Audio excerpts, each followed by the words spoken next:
Atin po munang makakausap sa punto pong ito, 14 na minuto bago mag-alas 6 ng umaga, ang Direktor ng UP Institute for Maritime Affairs and Law of the Sea. Kasi ito, binuntutan na naman po ng barko ng China Coast Guard, ang barko ng BIFAR, dyan po sa West Philippine Sea.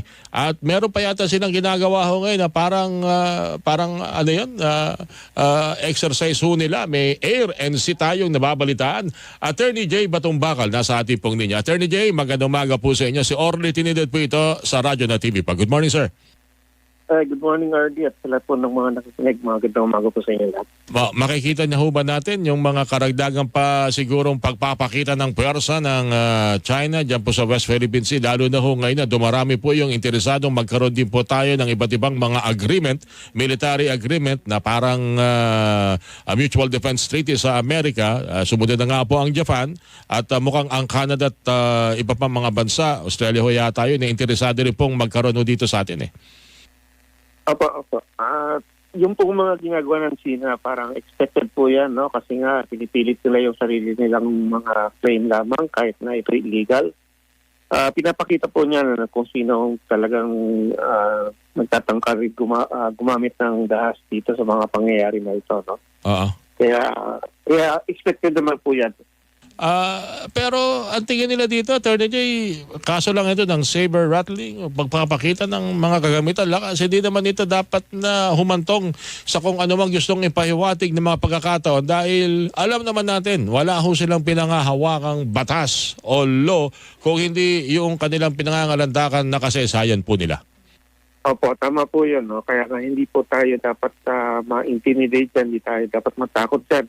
Kahit naman sila alam nila na wala talagang basis yung kanilang claim, no?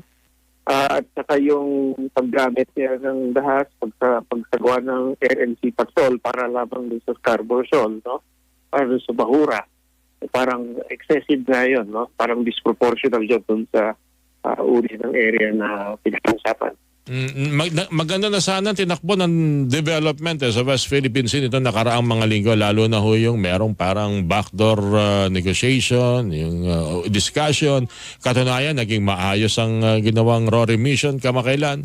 Itong ganitong mga development, ano ang inyong tingin ho dito? Anong basa ho ninyo, Professor, sa maaaring mangyari sa darating na mga araw? Lalo na ho yung ginagawa ho natin sa tuwi-tuwi ng Rory mission. Parang ano yan, sa tingin ko yung development na yan, parang normal na yan, no? Kasi nga, it's not the first time. Yung nagsagwad sila dati ng isang tinatawag na air patrol noong 2016 pa. Okay. No, nung ma-announce yung arbitration decision, nagpadala sila ng isa sa mga bombers sila, nag-conduct sila ng combat air patrol daw sa Scarborough Shoal. Kahit na ito'y parang wala namang saysay, bakit nagpapadala ng combat air patrol sa Bahura, no? So yung latest na pangyayari, parang inuulit lang nila, papakitang gilas, no? At yun nga, parang ma-intimidate tayo. Okay. Pero kung hindi tayo ma-intimidate, bali wala rin yan. Okay, sa ating mga kababayan, para nagsasawa na yung may binubuntutan, may binabangga.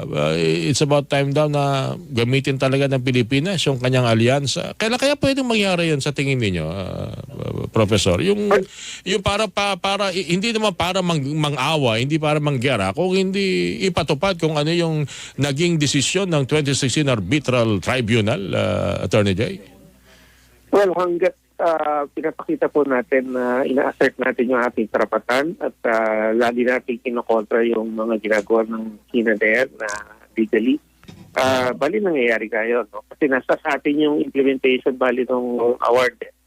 So yung mga ginagawa natin lately, katulad na itong pag-enact ng Maritime Zone Act, yung pagpatuloy natin pang-isa, yung pag-insist na dapat tumigil ang China at tapos yung pag-explore natin sa petroleum.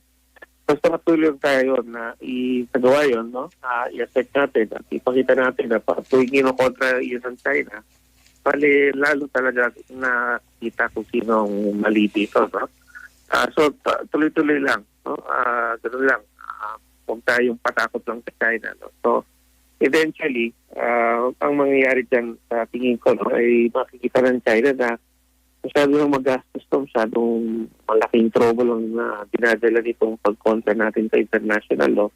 Nahihirapan lang, lalo lang silang nahihirapan na na makamit yung kanilang objective, no? So eventually sila rin ang atras yan. So ibig sabihin, Attorney Jay, pagkaripas na lahat ng ito at maramdaman nila na teka muna, nagagasos na tayo. Mas marami yata uubos sa pondo natin dyan sa ating pag-angkin ng West Philippine Sea. Eh, matitigil din sila at matatauhan din sila. Ganun ba yan, Attorney?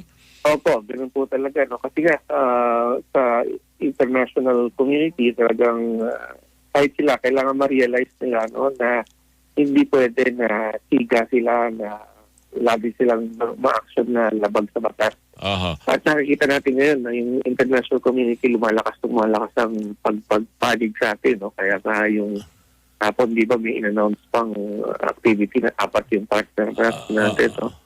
So, 3 yung partner natin. So, pag basta yung tuloy-tuloy lang tayo, ipakita natin, no, kasama ng international community na talagang dapat respetuhin China ang international law at ang karapatan ng Pilipinas. Then, yun po talaga ang paraan na. Kaya lang, ito, habang nagkakausap tayo, naging balita yung development sa Subi Reef.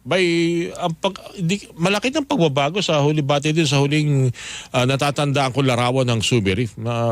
Alam natin, merong airstrip, pero hindi ganyan, tinalo pa yung Pogo sa Bamban sa Kasaporak, sa sobrang dami ng gusali sa Subi Reef. Nakita niyo yun na Attorney Jay? Mukhang yung kanilang ibinabato na may nagsasagawa ng militarisasyon sa Southeast Asian region, lalo na dito sa West Philippine Sea o South China Sea. Eh mukhang walang dili, di ba? Kundi sarili yata nila, tingnan nila. Alam ko, napakaliit lang niya na bahura. May biruin nyo sa paglipad ng aeroplano ng before. Pagkalaki-laki na, pagkadami-dami na rin building, Attorney Jay. Opo, ito po yun, no? Kasi nga, dapat lang, may pakita talaga natin sa mundo kung sino talagang waga trouble dyan sa South China Sea, no? Itong sa Subi, matagal na nga natin alam yan, no? Pero nagulat ka rin ba dun sa mga building? Yung mga building na nakita mo, sabi, talagang pagdududa pa ba nating mistulang kampo ng militar yun, Attorney Jay? Opo. Talagang militarization. Yan ang totoong militarization. Hindi yung lagi na tinuturo tayo, kaya ang US na nagpapadala na ng barko, sila talagang nagagawa. Papatayo ng mga bases talaga, no? So dapat lang na ipakita natin lagi sa mundo, i-remind natin sa mundo kung sino talagang may kasalanan dyan, no? Issue ng militarization. Sino kaya sa kaya nila nakuha daw yung pantambak dyan? May idea.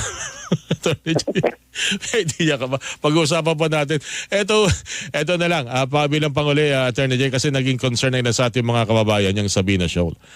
Meron pang isang lugar dyan na kinakailangan pa nating linangin, lalo-lalo na sa maaring taglay nitong langis, dahil papaubos na rin po yung sa Malampaya, yung natural gas. Hindi kaya ito ang mas magandang pagtunandahon natin ng pansin dahil baka agawin na naman po yan? Well, yung sa pinamang petrolyo, ang pagkakalim ko po ay pinapatuloy naman ng DOE yung pagpasagawa ng exploration. I think mga 2 weeks ago yata, 3 weeks ago, may in-announce nga na mayroon nang natapos na 2 survey, no? Saan po lugar yan? Sa Sabina ho ba? Sa Sabina Shoal pa? Hindi naman po sa Sabina mismo. Kasi ano naman yun hindi naman yun mukhang parang area ng petroleum. Okay. Yung lugar na yun. Pero sa ibang service contract natin, meron naman. Yung nangyari sa Sabina, parang ano naman yan, no? Parang yung nangyari din sa Scarborough noong 2012, no? Parang nag-deploy, no? Tapos naghihintay kung sino ang unang naatras. Tapos pag umatras na ang Pilipinas, baka next time hindi naman lang tayo papasokin doon, no? So ganun siguro yung nangyari dyan, no? Kaya nga naka-deploy, pero marami silang dinideploy na barko doon, no? Kasama na yung monster ship nga daw nila. Pero mukhang itong presensya ng ilang mga barko nila na yung mga research vessel, research ship. Mukhang ang tingin ng iba, yun ang direksyon. Yun ang kanilang nais na gawin ngayon. Kaya dapat daw siguro bantayan natin yung mga maaring mga lugar, gamitin natin yung ating implemensya sa ating mga kaalyado para maprotektahan yan dahil yan ay nasa loob ng ating exclusive economic zone, Attorney Jay. Opo. Tama nga po yun, no?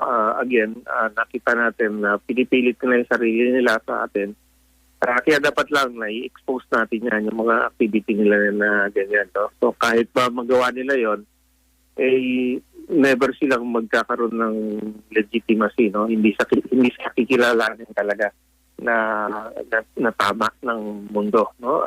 Malinaw naman na nasa loob ng iisip natin yan at yung kanilang mga ginagawang scientific research ay walang pahintulot natin. Kaya lalo lang dumadagdag ang mga violation nila, no? At ang paglabag nila sa international law. Alright. Attorney Jay, ako'y nagpapasalamat at hindi ko tatanungin sa iyo kung anong dating noong nasa loob ng exclusive economic zone tapos radyohan mo yung before na, oy, nasa territory. parang may tao sa bakura mo, sinabihan ka, oy, huwag kang magdirig dyan, lugar ko yan. Parang nakakaasiwa yung pinanonood ko kahapon na radyohan na yun eh. Magsasend ang mga radio challenge Attorney Jay Batumbakal. Opo. Talaga matagal na rin nangyayari mga radio talents na yan. No? And again, hindi naman natin sila pinansin dati. Kaya hindi tayo dapat magbago. Ngayon. Sagutin pa rin natin at higit yung ating karapatan sa pamagitan ng mga batas na umiiral, lalo-talo ng mga international court pa na sinasabi. Attorney Jay, maraming salamat po muli. At sa ulitin po, ingat po kayo palagi. Welcome po. Magandang mabulit. Ang direktor ng UP Institute for Maritime Affairs and Law of the Sea, si Attorney Jay Batumbakal, ang inyo pong napakinggan mga kapuso. Bago